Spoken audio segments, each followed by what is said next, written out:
Before the highly anticipated horse race, panic ensued when the owner discovered his horse had strayed from the track to follow a mysterious young woman. When the police arrived and found the horse, everyone was left stunned. "This can't be happening, not now," Franco muttered while pacing nervously around the track, casting quick glances at Pancho. It was the day of the big race, and he had invested all his hopes, dreams, and nearly all his money in his horse's performance. Pancho, a magnificent black thoroughbred with a gleaming coat, had been trained to perfection. Everyone at the racetrack knew he was the favorite to win, and Franco had spent weeks assuring bettors that Pancho wouldn't disappoint them. While Franco struggled to maintain a calm and confident demeanor, the weight of tension was crushing him. As he spoke with a group of bettors, offering words of reassurance despite his inner storm of doubts, he noticed something unusual from the corner of his eye. Pancho, typically a calm and obedient horse, began shaking his head and pawing at the ground frantically. Franco's heart skipped a beat. "What's happening?" he thought, his eyes fixed on the animal, trying to decipher the reason for its erratic behavior. The horse pricked up its ears and turned its head toward the entrance of the grounds, as if sensing someone's presence. Franco looked in the same direction, but saw nothing out of the ordinary. Just spectators continuing to enter, seeking their seats, excited about the upcoming race. Suddenly, Pancho reared up on his hind legs, letting out a sharp whinny that made everyone around turn to look. "Calm down, Pancho," Franco shouted, his voice heavy with desperation as he tried to approach the animal to calm it. The handlers around him also moved quickly, attempting to control the situation, but Pancho was too strong and determined to break free. People around them mumbled in confusion and concern, many wondering if the race would be canceled if the horse couldn't be calmed. "That animal is crazy," Franco heard someone say, but he knew that wasn't true. Pancho had always been a docile horse, almost as if he understood every word Franco said to him. Something had changed, but what? In the midst of the chaos, Pancho's eyes fixed on a figure moving slowly near the fence. A young woman, no more than in her early 20s, wearing a simple dress with dark curls falling loose around her shoulders. She walked with a calm step, as if everything around her was invisible, including the recent tension among the spectators. Franco saw her, and for an instant, everything seemed to stop. Suddenly, Pancho let out a strong snort and, with impressive agility, broke the rope that kept him tied to the post and began galloping directly toward the young woman. The crowd let out a collective gasp, some backing away while others remained frozen in place, surprised by the scene. "Oh God, he's going to run her over," Franco thought, his heart beating so hard he felt it might burst from his chest. But the girl didn't move. In fact, when Pancho came within a few meters of her, he stopped abruptly, snorting heavily, and lowered his head to the ground as if waiting for something.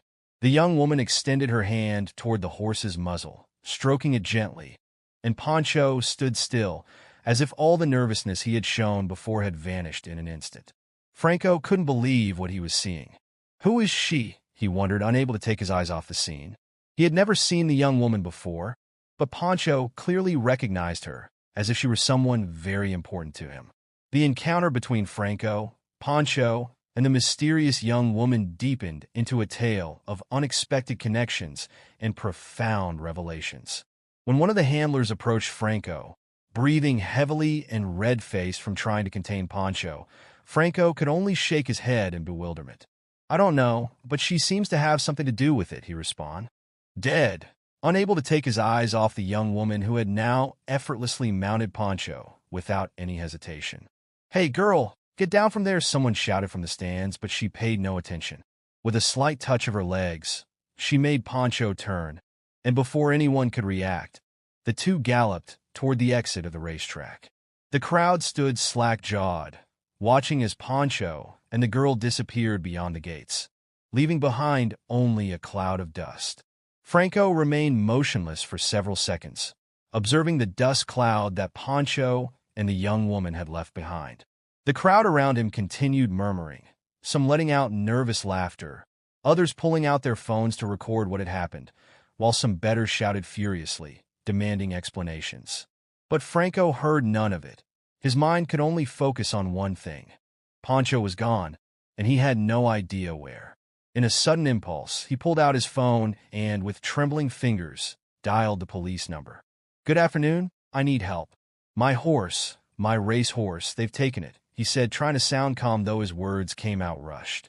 "No, it's not exactly theft. Well, yes, they took him without permission, but I don't understand it. I need you to find him." Time seemed to stand still as Franco waited for any news about Pancho. He heard the monotonous voice of the operator assuring him they would send patrols to the area and try to track the horse, but none of that calmed him. How was he going to explain to the police that Pancho had acted so strangely? It wasn't simply that someone had stolen him. Pancho had chosen to leave, and the girl, who was she? While waiting for any sign, Franco approached one of the racetrack caretakers, an old friend of his named Joaquin. "Hey, did you see what happened?" he asked, hoping Joaquin could offer some logical explanation. "I saw everything, buddy," Joaquin responded, scratching his head with a mixture of disbelief and concern. Never seen Pancho behave like that, as if he was looking for someone. And the girl, where did she come from? Because she seemed to know what she was doing. Franco had no answer for that. He simply nodded, feeling growing desperation squeeze his chest. "Pancho doesn't behave like this, Joaquin. Something's happening. Something I don't understand." At that moment, one of the police officers approached him. "Mr. Franco, we've received some reports of a black horse with a young woman running toward the city center. We're going to send some patrols to search in that direction," said the officer, trying to sound reassuring. Franco thanked him for the information, but that only increased his anxiety. Pancho in the city center? What was a racehorse doing in the middle of traffic? It made no sense. But at the same time, there was something about Pancho's behavior that he couldn't get out of his head. It had seemed almost natural, as if at some level, the horse knew exactly what it was doing. Eternal minutes passed with Franco walking back and forth, looking at his phone, desperately waiting for someone to call him with good news. Finally it rang. "Sir, we've received additional reports. It seems the horse is running toward the outskirts of the city in the direction of the rural areas," said the officer on the line. Franco felt a knot in his stomach. The rural areas, that meant Pancho was getting further and further away. But why in that direction? The story continued to unfold with revelations about Pancho's past, his connection to the young woman named Carla, and the ranch where he was born. It became a tale of reconciliation between past and present, of understanding that sometimes what we think we own might have deeper connections to others than we realize. Through this experience, Franco learned that success in racing wasn't everything.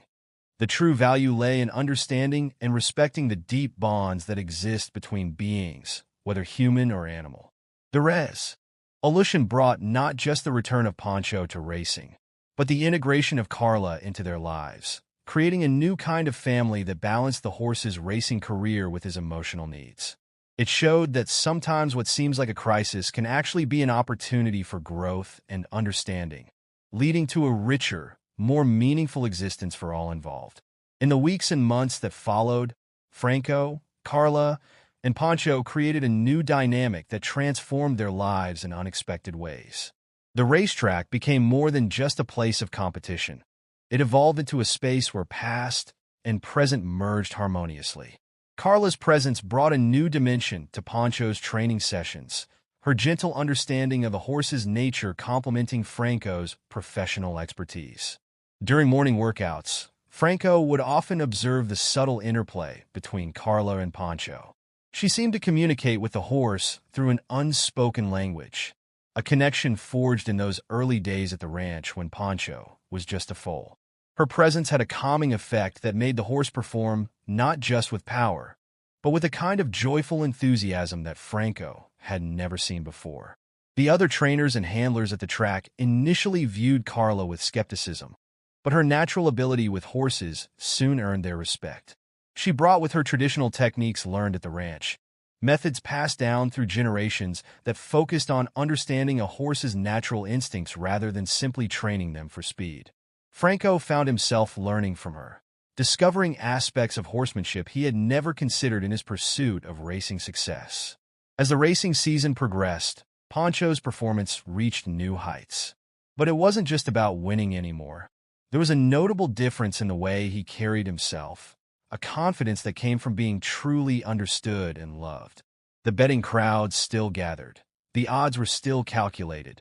But beneath the surface of competition lay a deeper story of connection and belonging.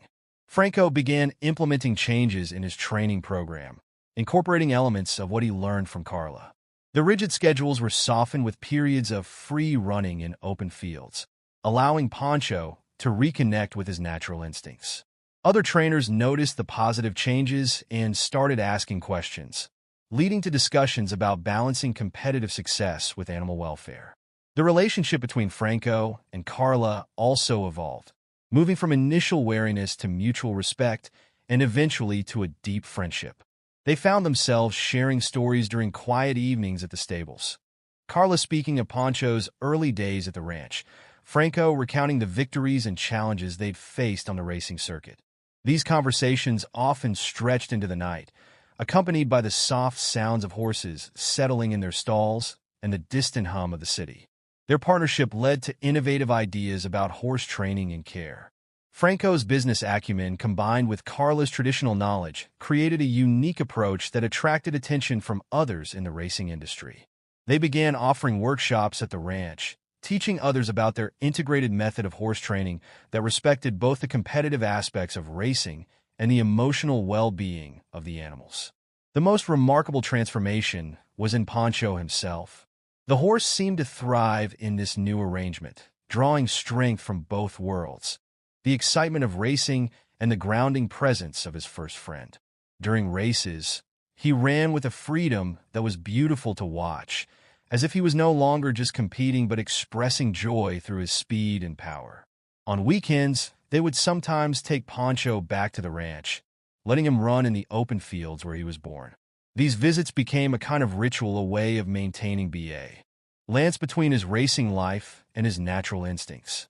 Other horses at the ranch would gather at the fence to watch him, and sometimes Pancho would run alongside them, displaying the same pure pleasure and movement that he had shown as a young colt. The story of Franco, Carla, and Pancho began spreading through the racing community, challenging traditional notions about horse training and ownership. It became an example of how understanding and respecting an animal's emotional needs could lead to greater success than focusing solely on physical training and competition. Their experience showed that sometimes letting go of rigid control and embracing a more holistic approach could yield unexpected rewards. Looking back, Franco realized that what had seemed like a crisis, that moment when Pancho broke free to follow Carla, had actually been the beginning of something extraordinary. It had opened his eyes to a deeper understanding of what it meant to care for and work with these magnificent animals. The incident that he thought would end his racing dreams had instead enriched them beyond measure, adding layers of meaning and satisfaction he never knew were possible. As the seasons changed and their story continued to unfold, the unlikely trio found themselves pioneering a new way forward in the world of horse racing. Their experience became a testament to the power of understanding, compromise, and the unexpected ways that love and respect can bridge different worlds, creating something stronger and more beautiful than either could have achieved alone.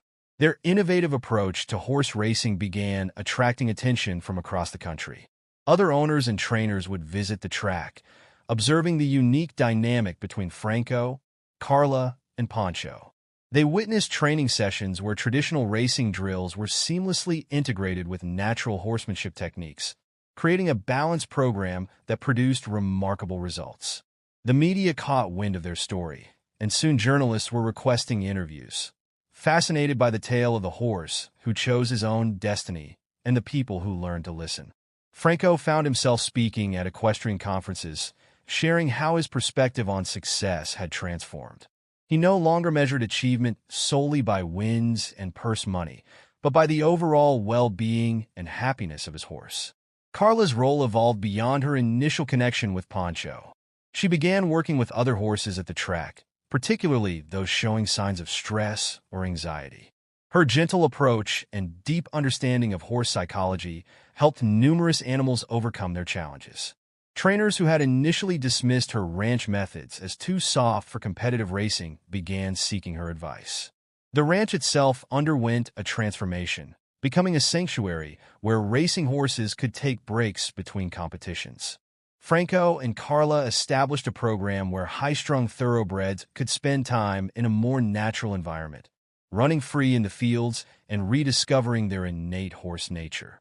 Many returned to racing with renewed energy and enthusiasm, their performances improving dramatically after these restorative periods.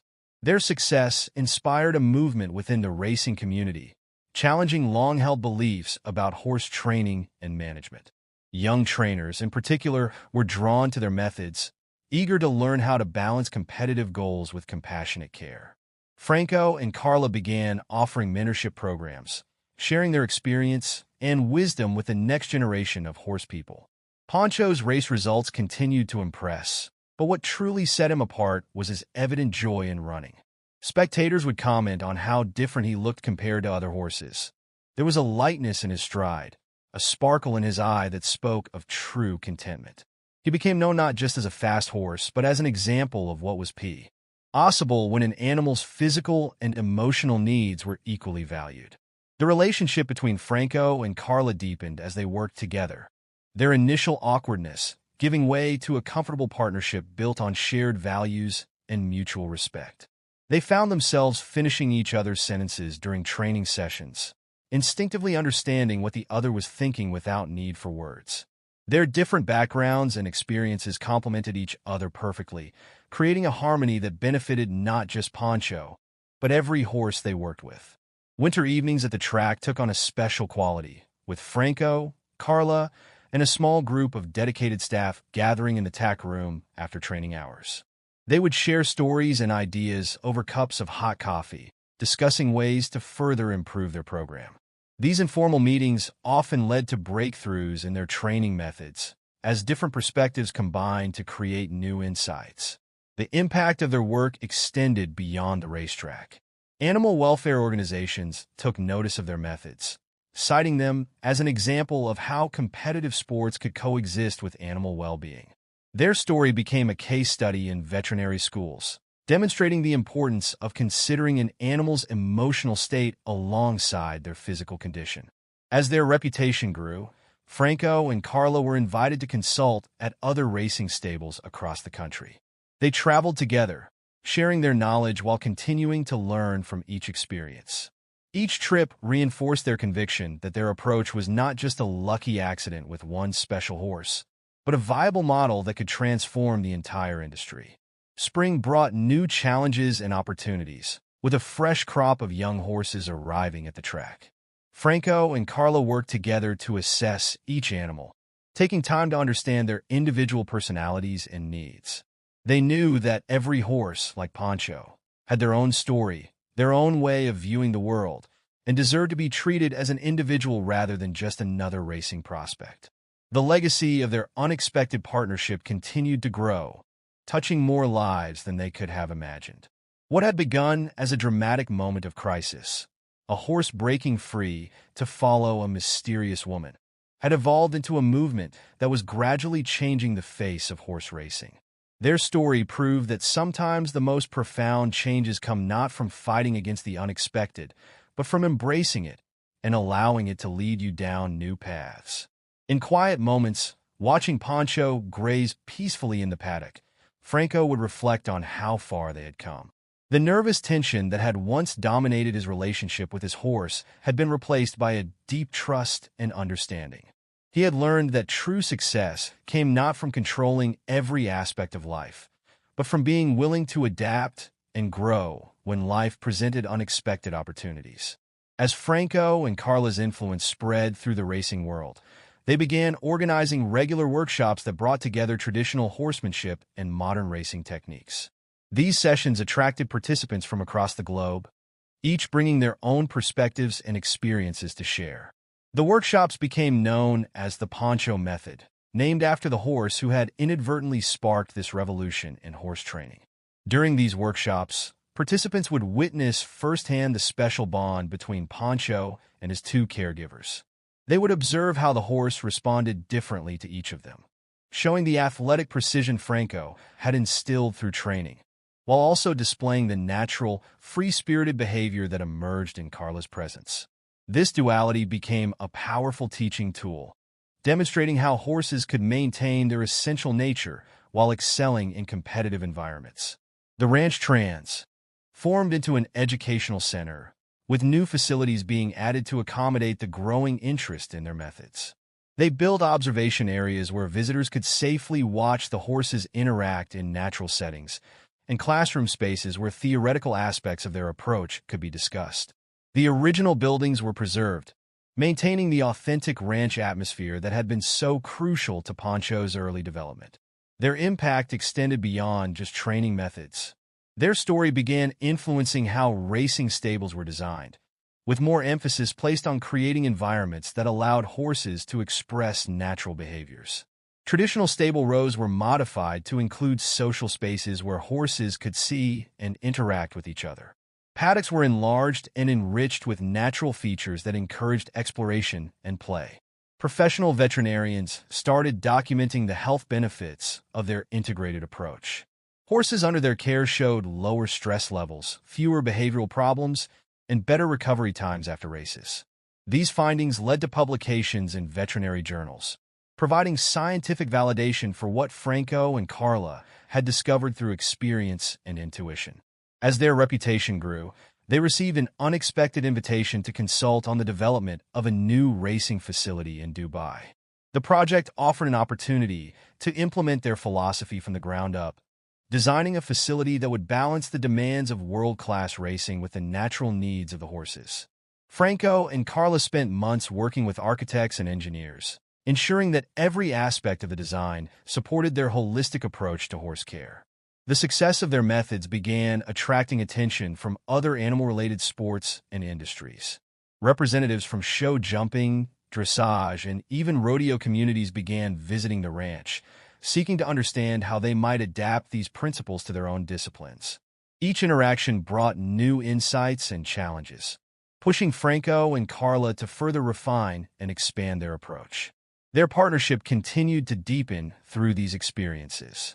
They discovered that their different backgrounds gave them unique perspectives on every situation. Franco's business acumen and understanding of the racing industry complemented Carla's intuitive grasp of horse behavior and traditional horsemanship. Together, they were able to bridge gaps that had long existed between different approaches to horse training. Pancho, meanwhile, continued to thrive in his dual role as both a successful racehorse and an ambassador for their methods. His races became events that attracted observers from across the equestrian world, not just for his speed, but for the way he embodied the harmony they sought to achieve between athletic performance and natural horse behavior. The evening gatherings at the track evolved into regular symposiums where trainers, veterinarians, and horse owners could share experiences and discuss new developments in equine care. These informal meetings often led to collaborative research projects and new initiatives that further advanced their understanding of horse welfare and performance. Their story began appearing in educational curricula at veterinary schools and equestrian programs. Students would study the progression from Franco's traditional racing background to the integrated approach he and Carla had developed together. The case study of Pancho's escape and subsequent reunification became a classic example of how crisis could lead to innovation when approached with an open mind. The educational impact of their story continued to ripple outward, inspiring new approaches to equine education worldwide. Universities began establishing specialized programs that incorporated their integrated training philosophy, creating a new generation of horse professionals who understood both the technical aspects of racing and the importance of emotional connection with horses. Their influence reached beyond traditional educational settings into the realm of therapeutic riding programs. The gentle, understanding approach they had developed proved particularly effective in working with troubled horses, and these methods were adapted to help horses and humans heal together. Veterans with PTSD, children with autism, and individuals recovering from trauma found solace and healing through programs based on their techniques. Franco and Carla began documenting their experiences in a comprehensive guide that would preserve their methods for future generations. The book combined practical training techniques with philosophical insights about the nature of the human-horse relationship. Each chapter included case studies drawn from their years of experience, with Pancho's story serving as the central thread that tied everything together. The success of their approach attracted attention from documentary filmmakers who wanted to capture their story. Cameras followed them through daily routines, recording the subtle interactions between humans and horses that made their method unique. The resulting film showcased not just their training techniques, but the deeper transformation that had occurred in how they understood the relationship between humans and horses. Their work began influencing policy decisions in the racing industry. Racing commissions consulted them on regulations regarding horse welfare, and their recommendations led to significant changes in how races were conducted. Mandatory rest periods between races were implemented, and greater attention was paid to the psychological well-being of the horses. The ranch expanded to include a research center where veterinarians and behavioral scientists could study the long-term effects of their methods. Data collected from hundreds of horses showed consistently positive results in both physical health and emotional well-being. These findings helped convince even the most skeptical traditional trainers that their approach had merit. Throughout this period of growth and change, Franco and Carla never lost sight of their original inspiration. They maintained their personal connection with each horse under their care, spending time simply observing and interacting with them outside of training sessions. Pancho remained their greatest teacher, continuing to show them new aspects of horse behavior and emotion they hadn't previously considered. The relationship between Franco and Carla evolved into a deep partnership based on mutual respect and shared purpose. Their different perspectives complemented each other perfectly.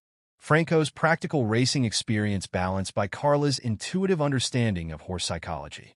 Together, they created something greater than either could have achieved alone. Other racing stables began adopting elements of their approach, creating a network of facilities that prioritize horse welfare alongside performance. Regular conferences and workshops allowed these facilities to share experiences and refine their methods, creating a community of like-minded professionals dedicated to improving the lives of racehorses. Their influence extended into racing culture itself, changing how success was measured and celebrated. While winning remained important, equal value was placed on the horse's overall well-being and the quality of their relationship with their handlers. Awards were created to recognize stables that exemplified these balanced values. The next generation of trainers who studied under them began spreading their methods to new locations, adapting the core principles to different cultural contexts while maintaining the essential focus on understanding and respecting the horse's nature. These young professionals brought fresh perspectives to the work, helping it evolve and grow in unexpected ways. As their approach gained wider acceptance, they faced new challenges in maintaining the integrity of their methods while allowing for necessary adaptation and growth.